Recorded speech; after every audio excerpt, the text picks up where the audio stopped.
be good. And then someone asked, when will I be posting Wednesday's SI session? I did it this morning. I don't know if it's done uploading, but I posted it right before the SI session, so hopefully it'll be up before the end of the semester. The end of the session. It just sometimes takes a while to load. Okay, she said it's up. Yay! And then any other questions? Yeah, it sometimes uploads as my movie or whatever when I use iMovie to upload it, and then I have to wait till it's done and then go back and fix it, which is super annoying, but I will fix it eventually. Any other questions or anything before we get started? Let me actually send the attendance sheet before we do anything else, because I will for sure forget. So, oh, and while I'm sending that to you guys, I sent you guys an email this week, and we're going to pretend I totally sent you guys one last week as well. I wasn't able to do SI on Friday. I didn't get any panicked emails on Friday, so it feels like everyone kind of knew that. Nobody had any issues with that. I did get a couple emails over the weekend / last week / the week before. I've been in and out of Boca for the past 2 weeks, so I haven't really been checking my email. I've kind of been all over the place, with school and work and everything. So if I haven't gotten back to your email, I will. I promise. I think a couple people emailed me about the homework or the weekly assignments or something, and I glanced over them, and I think people were seeing all their grades as zeros instead of actual grades. Is that true? Did anyone have that problem? Yeah, okay. So basically, I will respond to your emails separately, but I think Dr. West said that for some reason, when you guys turn things in, it automatically gives you a 0, and then he has to go in and fix your grade and give you whatever you actually scored. I have no idea why that's the way it is, or what the point of that is, and I also don't know when he will be uploading or fixing the scores. It will be done before the end of the semester. He used to do it monthly, but I don't think he's been doing that. So if you email him, he might not respond, but if he does, he can tell you your grade. So long story short of what I'm saying, your grade is probably a lot higher than you think it is, because none of the extra credit or the homework is counted until he goes in and manually fixes it. I see the sea turtles again. That gives me so much serotonin. Okay, so let me go ahead and share my screen. Is there going to be more extra credit was another question. Yes, I believe so. Usually there's approximately 20 questions, or 20 points of extra credit, throughout the semester of extra credit. And usually he gives you approximately 10 points throughout the semester. And then right before the final exam, he gives you, a practice final. And then that practice final is usually worth 10 points. I don't know if he's going to do it exactly that way, but that's how he usually does it.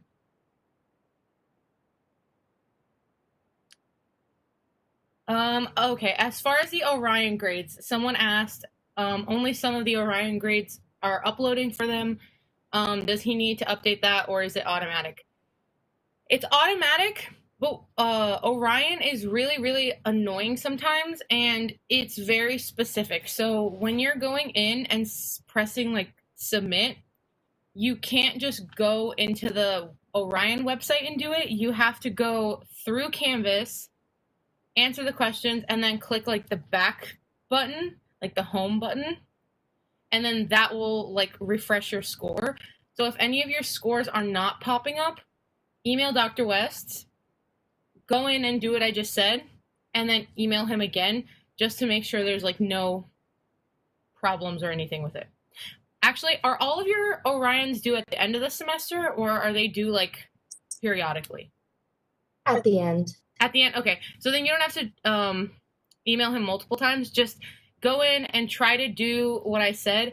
If it doesn't work, then email him because you don't want to get that 0. But yeah, Well, someone said, speaking of go ahead. Orion, I have a quick question about that. Yes. So, for the homework, the pre-lecture and all that type of stuff, but the actual Orion weekly homework, I did the assignments, like, going up to as far as we've gone. And it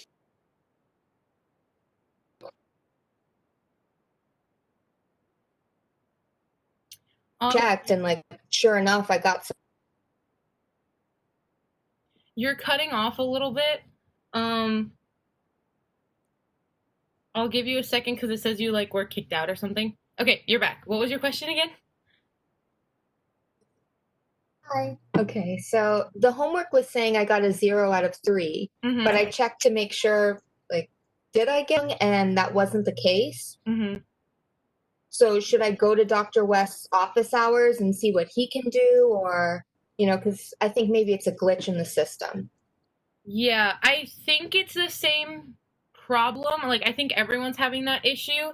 And again, I'm not sure why it's happening. Okay. I definitely would email him just so, like, it's in the records. Like, you did email him, so he can't be like, oh, well, you know. But I think Such he as said that. he's going to Yeah. fix it. Yeah. I think he said he's going to fix them. But that's one of those things where I personally wouldn't wait till the end of the semester to get fixed. That being said, he's very difficult to find and like get a hold of.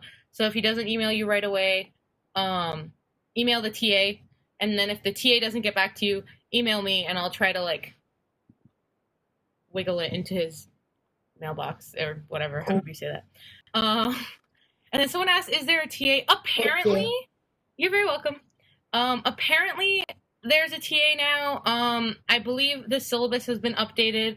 I don't know if it's one TA for both classes or 2 separate ones. So I suggest check your syllabus, and then if you can't figure it out, then message me and I'll try to figure it out and let you guys know. And then Jasmine said that like they're getting a 0 in Wiley and on Canvas. That does sound like the same problem, but send me a screenshot just so I can confirm, because I don't want to like tell you, oh, don't worry about it, and then it be an issue. Is there any way to calculate your own grade? And then someone else answered, yes. So look up the total points and then divide by, like, take the total points you earned, divide it by how many you've gotten so far, if that makes sense. You guys had so many questions. Yay. I love that. Okay, so any more, or shall we begin?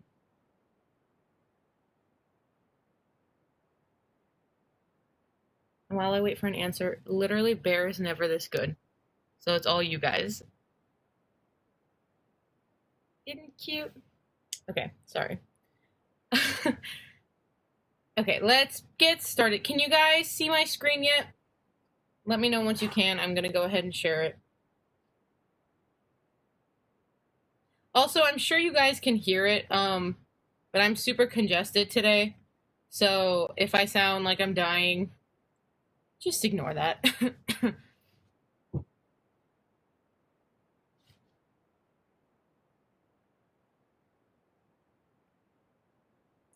All right. It's reconnecting. So give her a moment.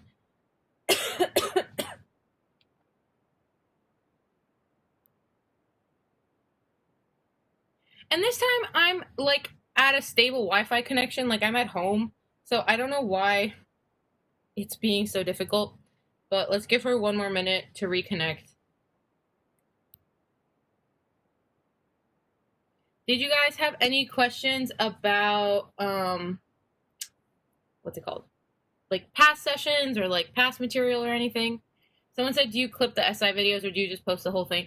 Usually I post the whole thing, unless like I have to cover like personal information from a student, or sometimes when we do like breakout rooms, it'll be like 10 minutes worth of nothing. So I just take out that time. But from last week's session, it got cut like somewhere right in the middle, and there was like 20 minutes where it wasn't recording. So there's like a huge chunk missing. But that's the only time it won't be complete, like when something like that happens. We are finishing chapter 14 today and starting chapter 15 on Wednesday. And it looks like it's connecting. Will you do short chapter videos? Yes, I will. I haven't done it yet because so much stuff going on. I like haven't had a moment to do it. But I want to have all of the chapter 14 stuff done and uploaded for you guys by the end of this week for sure, and hopefully some chapter 15, but I make no promises about chapter 15 as of now. But yeah. All right, so without further ado, let's actually get started.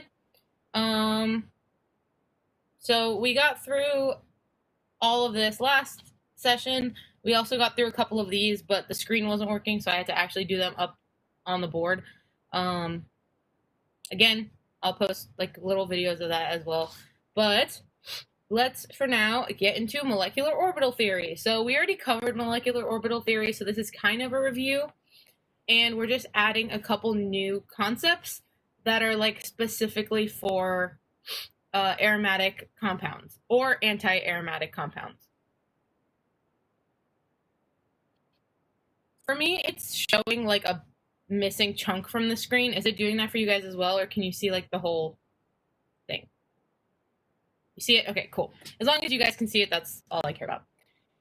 So this stuff for aromatic molecular orbital theory is kind of weird, and I don't know like who thought of it, but it works for us and it's super simple, so we're going to go ahead and go with it. So in order to do the molecular orbitals for benzene, we're going to, instead of like in chapter 13, where we put every orbital as its own energy level and then we added a node and whatever, we're not going to do that. All we're going to do is go to each point of the benzene ring and we're going to add an orbital.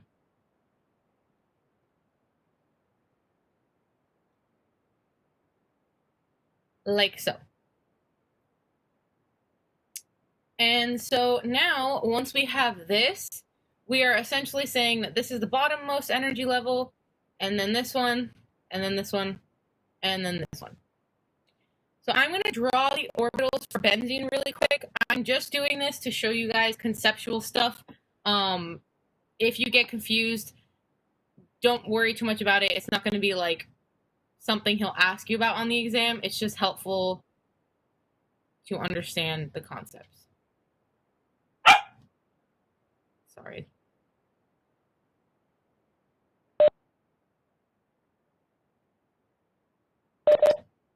All right.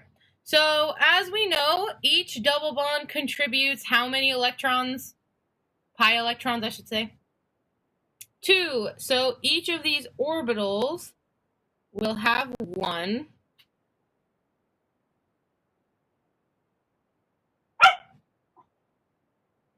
And so what makes something aromatic? Sorry, let me just...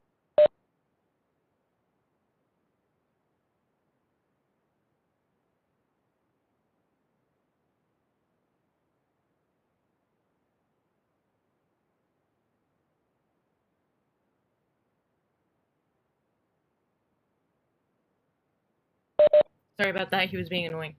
Okay, so the thing that makes something aromatic is that it's completely delocalized across the ring, right? And so what this means is that there is a current that goes around the top and the bottom of your benzene ring. Again, don't worry too much about this, but it's just something that I have to tell you. So an electron current is essentially when it's completely delocalized, all the electrons are going to go around here, and also around at the bottom. So you kind of create this field where you're like going around in the opposite direction. So I'll kind of highlight that. Electrons go like this, and then the current will go like this. Again, it's not a huge thing that you have to know, but it's just a concept that Dr. West will talk about. So I just thought I'd give it to you guys. All this is caused by is the complete delocalization of electrons across the ring. Any questions?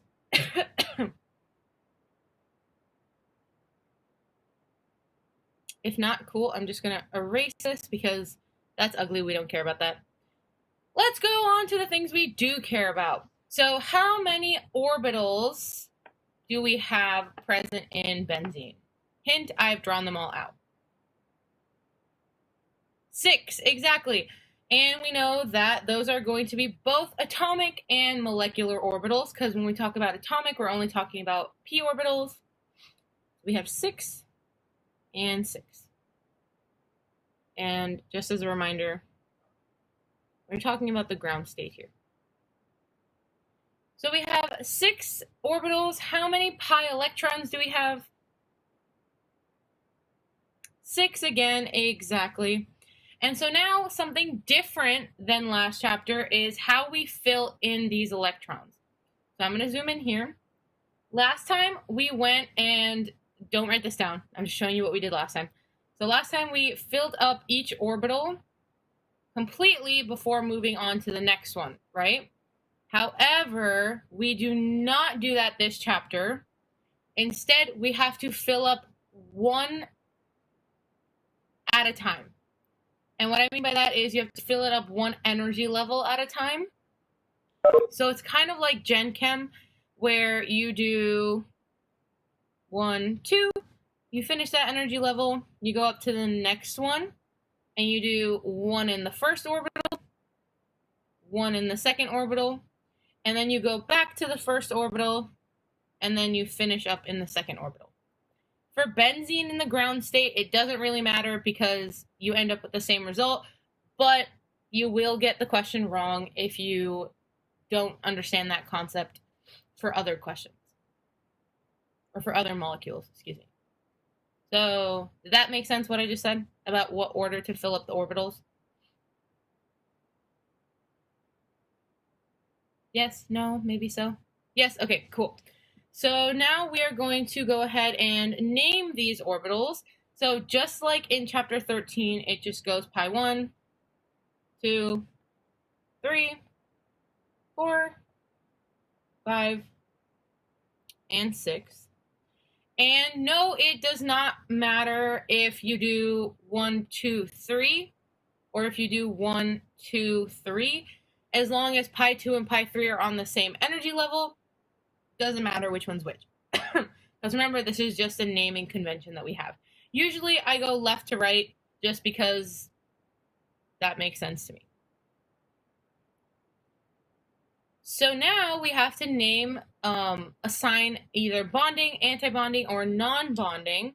And so the rule for this is, again, a tiny bit different than it was in chapter 13.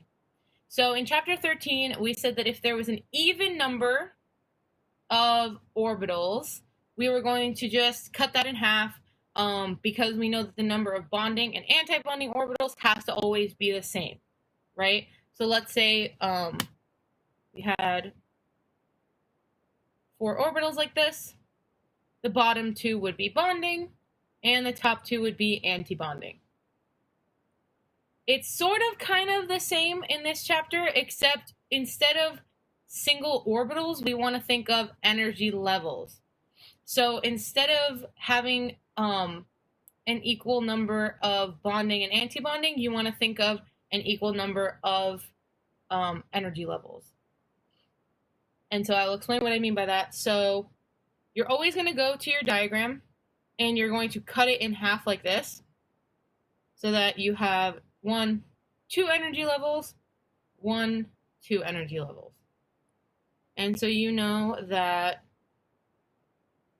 This has to be bonding. And both of those have to be bonding. So bonding orbitals will be T1, pi 1. Wow, my brain completely disappeared for a second. Pi 1 through pi 3. And so antibonding has to be what? What orbitals would be antibonding? 4 to 6, exactly. So pi 4 to pi 6. Alrighty, so which one do you guys think will be the HOMO?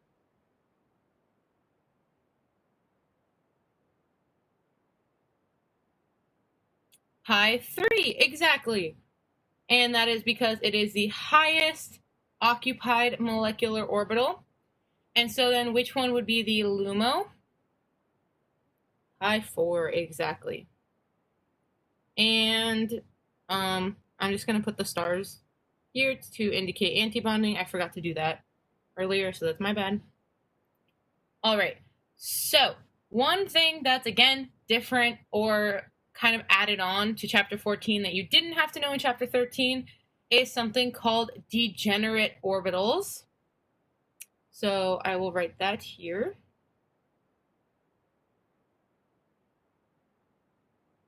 I hope I spelled that right. So degenerate orbitals are essentially multiple orbitals that are on the same energy level.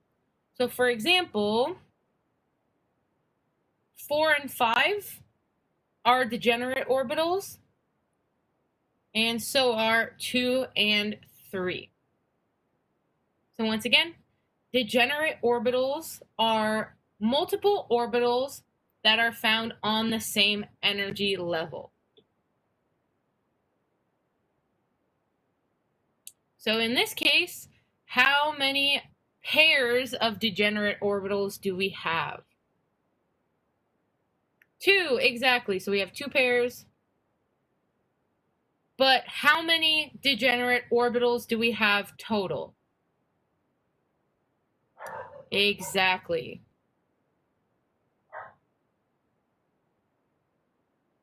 And that is important that you can read the question and know the difference between those two, because he will ask you how many degenerate orbitals are there, and then he'll also ask you how many pairs of degenerate orbitals are there. So just make sure you read the question and you know the difference between those two things. So far, are there any questions? Yes, I can go over that again. So basically, degenerate orbitals are when you have more than one of these molecular orbitals on the same energy level. So if they're pretty much at the same height, that means they're at the same energy level, which means that they are degenerate.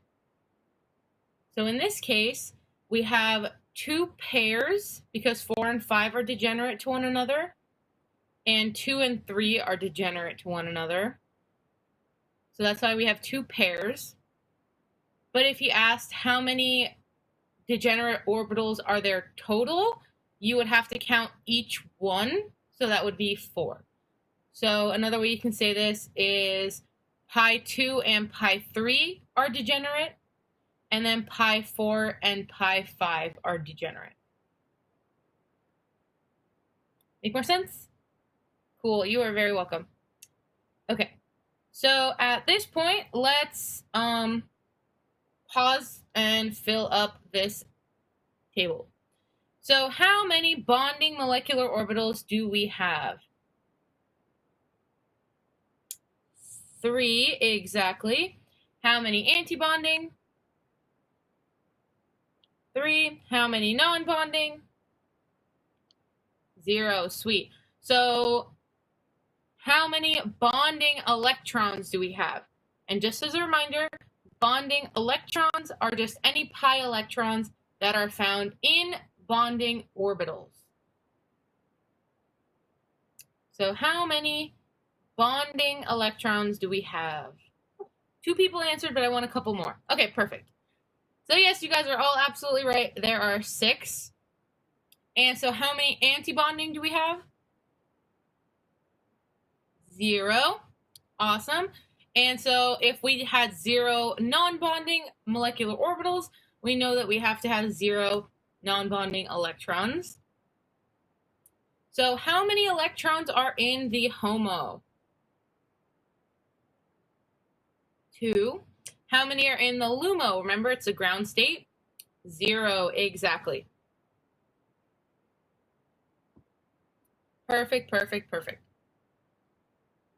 So I will zoom out so you can take a look and screenshot or do whatever you would like.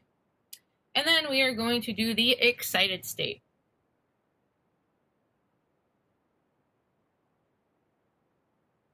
I'm also just going to copy and paste this because I really don't want to rewrite it.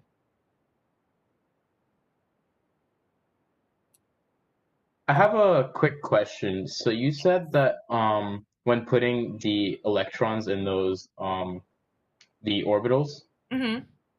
like for the arrows, you put them a different way, right? Than from chapter 13? Like the up-down arrows? Yes. So it'll make sense a little bit more in the next example because you end up getting the same answer here anyway. But how you fill them up is instead of filling up each orbital at a time and then moving on, you're going to fill up one energy level. And then when you go to the next energy level, you fill up,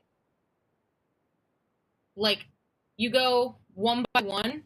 So you don't just fill this one up automatically. You have to do one here, and then go back here, and then eventually go back here. That sort of kind of makes sense? Yeah, thanks. Okay, you're welcome. So also, for example, if you had like 8 pi electrons, you would then go up here, and you would end up with that. Don't like write that down because that doesn't exist. I was just showing an example of how to fill it up. Cool. So when we go to the excited state, someone remind me, what is the most favorable energy transition for the electron going from the ground to the excited state?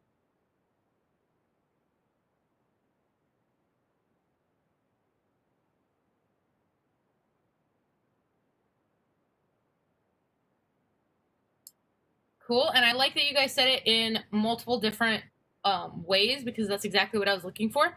So one way to say it is that the most favorable energy transfer is from pi 3 to pi 4, which is exactly true. And another way to say it is going from the HOMO to the LUMO. So when you get to the excited state, you always go from the HOMO to the LUMO. And in this case, that is from pi 3 to pi 4. So awesome. So how we would represent that here is we erase one of these electrons from pi 3 and we write it into pi 4. Nothing else changes. Remember, the degenerate orbitals stay the same. Bonding, antibonding, HOMO, LUMO, all of those things stay the same. The only thing that's going to change is how we fill out our table. And I don't know why it showed up for the excited to be on a separate page. I apologize for that, but hopefully you guys can still see it. It's not too like zoomed out. So we know that the number of atomic orbitals, molecular orbitals, and pi electrons stay the same. We know that the number of bonding and antibonding orbitals, as well as non-bonding orbitals, stay the same. The things that change are the electrons. So how many bonding electrons do we have in the excited state? 5, absolutely correct. How many antibonding? 1, perfect. How many non-bonding? 0. How many electrons are in the HOMO now? 1, exactly. And how many are now in the LUMO? 1 again. Awesome. Perfect. So here, let me zoom out so you guys can kind of see the whole thing. Any questions about benzene so far?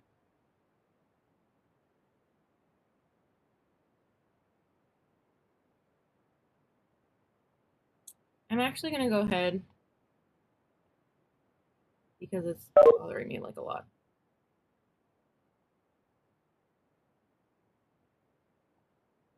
Move that up. No, just kidding. Never mind. I won't do that. Whatever. Forget about it. You guys will just have to see it ugly. All right, so if we don't have any questions, we're going to move on to the next one, which is our lovely cyclobutene. So I'm going to move this over because we're done with benzene. Who cares about him? We are going to do our cyclobutadiene, which is what this lovely thing is called. And we're going to essentially do it the same way we did benzene. And I want you to notice, this is how we usually draw cyclobutadiene, right? So in order for it to kind of have the same orientation as benzene, we rotated it so it's kind of shaped like a diamond. And the reason for this is because we are again going to use that very strange rule where we are going to put an orbital at every point, like so. And I know that's the ugliest square I've ever drawn, but we can pretend, right? All right, so before we even get started with the energy diagram, I want you guys to tell me, what is the difference that you automatically see between cyclobutadiene and benzene? And then while you guys tell me that, I'll answer a question. Why is it oriented that way? That's a great question. So literally what I was taught when I was in Orgo 2 is that someone just kind of made it up. Like they were like, oh, if we rotate it, then all the points like will match electrons, and then that just ended up working. I don't know how true that is, but essentially we want it to be in the same kind of orientation that benzene is in, where one of the points is down and the other point is straight up, so that we're able to orient our orbitals the same way. I don't know if that was helpful at all, but that's the extent of my knowledge. Okay, so you guys were saying the number of double bonds, less orbitals, less energy levels. Yes, that's all true, but don't even think about molecular orbital theory. If we just think about aromaticity, what is benzene? Aromatic, anti-aromatic, non-aromatic? Aromatic, exactly. But now I want you guys to tell me, what is this thing? Anti-aromatic, and the reason is it's cyclic, planar, fully conjugated, but it has 4 pi electrons. So it is anti-aromatic. That's very important, and I will show you why in a moment. But someone asked a question, and it went away. I think it was something along the lines of, so it'll never show up in this orientation. It will, because like these molecules can exist like rotated every which way.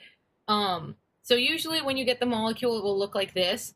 Just know that when you're drawing out the orbital diagram, which I hope you never really have to do, you're just gonna tilt it over to the side like this, because then it's easier to see why the orbitals are oriented in this way, if that makes sense. Let me know if that was helpful at all, or if I should say it one more time.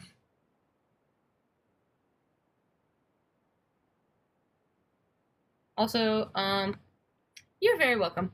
I'm sending the attendance thingy again because I don't remember if I sent it or not. So let's actually do this, right? So you guys are pretty much professionals by now at all this molecular orbital stuff, but I will go ahead and draw it one more time for funsies. So as we know, each of these has 1 electron, and as we just talked about, we know that this is fully conjugated, right? So we have 4. Oh, I was going to ask you guys, whatever. We have 4 atomic orbitals, we have 4 molecular orbitals, and we have 4 pi electrons. And so I'm going to go ahead and number these pi 1, pi 2, pi 3, and pi 4. And now let's talk about bonding, antibonding, and non-bonding.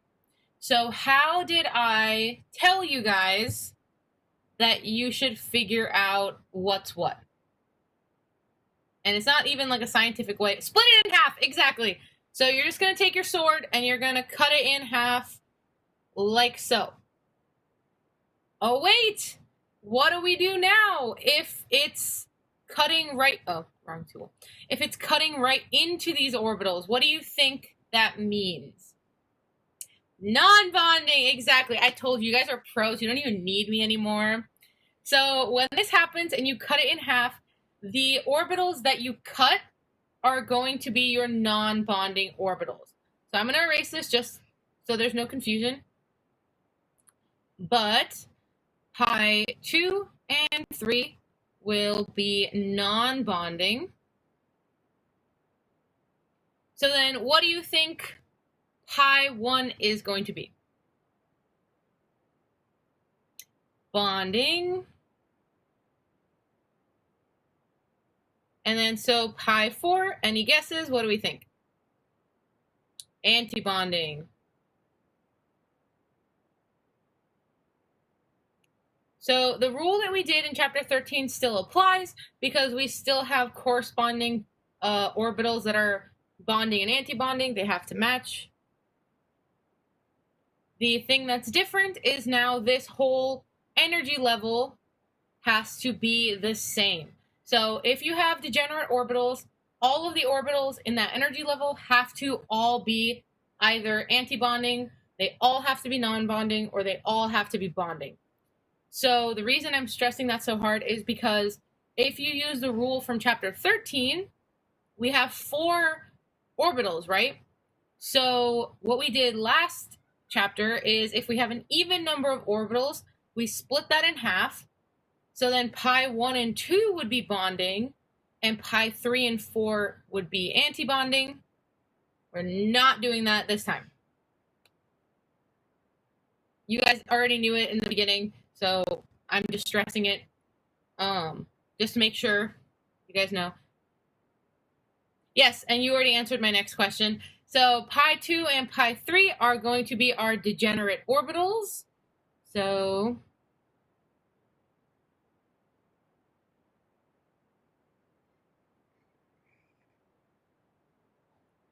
those are our degenerate orbitals. And I'm just going to scoot it over a little bit and then zoom out. Okay. It's starting to look a little bit weird. Is the way I've drawn it confusing to anyone, or is it okay?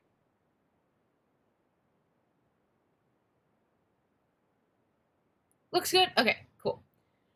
So now let's fill in those electrons. So we're going to start at pi 1, and since it's the only orbital in that energy level, we go ahead and fill it. And then we go up to the next energy level, and we put 1 in pi 2, 1 in pi 3, and then that's it. We only have 4 pi electrons.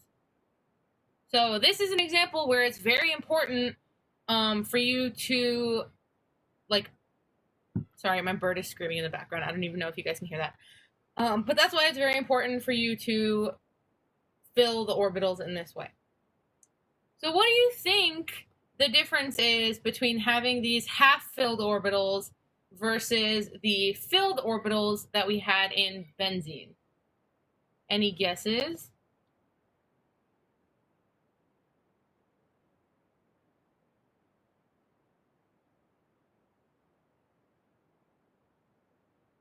Okay, perfect. So one person said it's less stable, 100% correct. It's more reactive, 100% correct.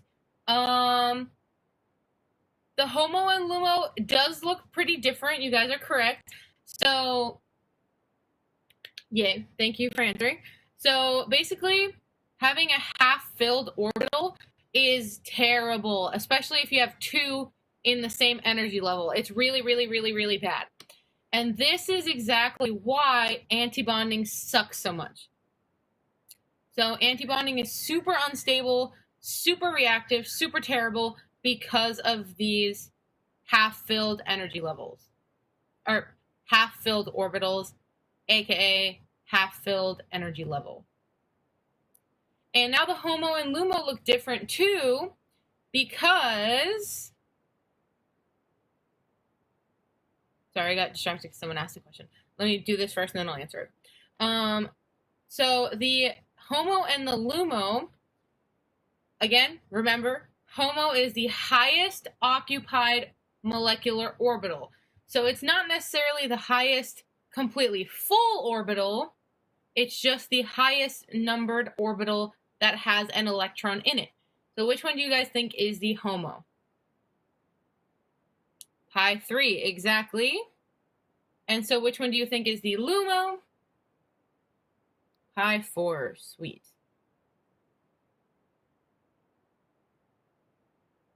And then someone asked antibonding or non-bonding, and I think what you were talking about is the half-filled energy levels. And so in this case, they are non-bonding, but in general, if you ever have half-filled orbitals, it makes your compound super, super unstable. But in this case, specifically, it happens to be our non-bonding orbitals. Cool.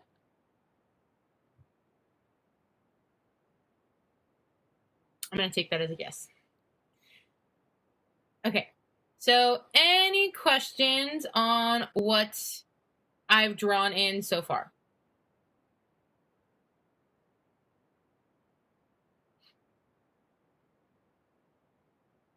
No? Okay, cool. So let's fill out the table. I already wrote these down, so I'm not going to bother asking. So we have 4 atomic, 4 molecular orbitals in the ground and excited state. And we have 4 pi electrons. How many bonding orbitals do we have? 1. How many antibonding orbitals do we have?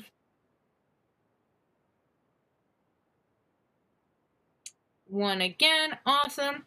How many non-bonding orbitals do we have? 2. Sweet. Okay. So how many bonding electrons do we have? 2. How many antibonding electrons do we have? 0. How many non-bonding electrons do we have? Oh, wait, what am I doing? I'm sorry. I didn't mean to fill them both in at once. So in the ground state, how many non-bonding electrons do we have? You guys already answered. So yes, that is still 2. So how many electrons are in the HOMO? 1. And as always, in the ground state, 0 electrons are in the LUMO. Perfect. All right. So in the excited state, I don't want to redraw this whole thing. So I'm just going to go ahead and do this.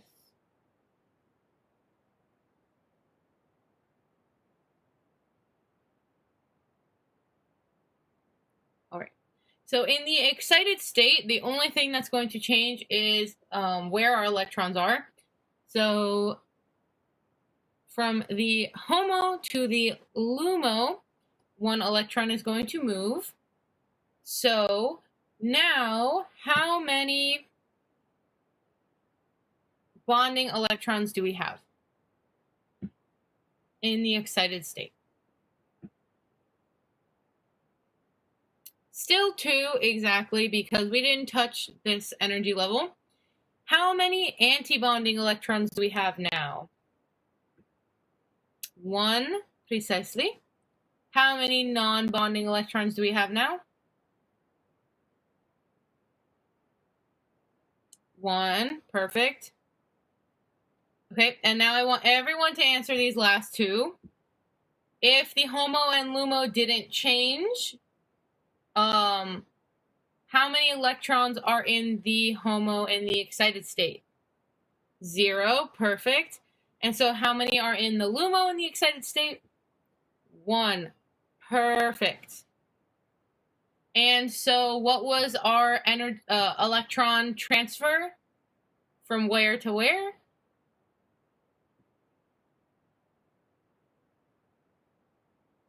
Exactly. So from pi 3 to pi 4, aka from the HOMO to the LUMO. Perfect, perfect, perfect. Any questions about that whatsoever? You guys disappeared. Oh, there you are. Okay. I thought it just shut down my meeting for a second. Any questions whatsoever? So yes, I'll write that in there. So pi 4 is still going to be the LUMO, and pi 3 is still going to be the HOMO. They're just going to have a different like constitution of electrons now.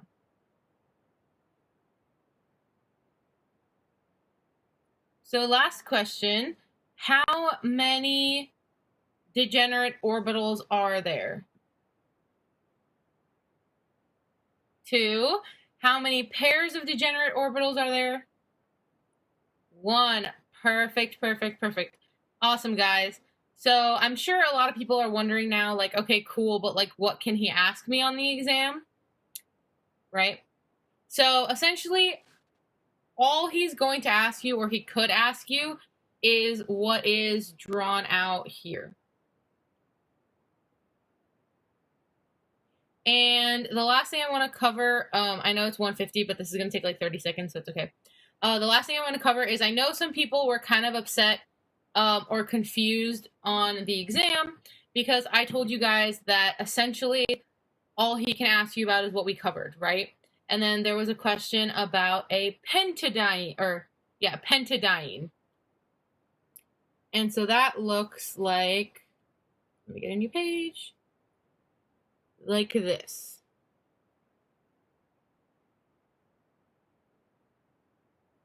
Right? And what we went over was a butadiene. So these are different, and people were getting confused, right? But what I want you guys to remember, I don't think this will come up on this exam, but it can definitely come up on the final. This does not matter. When we do molecular orbital theory, we're only counting pi electrons or p orbitals. So this, we can pretend it's not there. So the pentadiene essentially is the same exact thing as butadiene, so all of your answers would be exactly the same.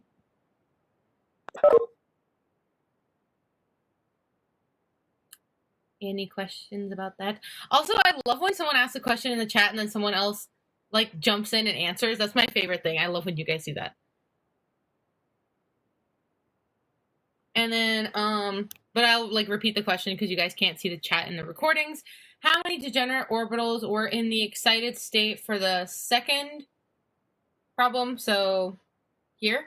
So in the excited state, as someone mentioned, it does not change. So you would still have 2 degenerate orbitals, which would equal 1 pair, because they would still be on the same, energy level. So yes, degenerate orbitals don't change between the ground and excited state. The only thing that changes is 1 electron. So none of the naming stuff changes. Alrighty, well that's all I have for you guys today. This was a really fun session. I love that you guys came in with so many questions. It made my job so much easier. I hope all this made sense, and I hope you guys had a great Monday. I'll stick around if anyone has questions, but have a great day.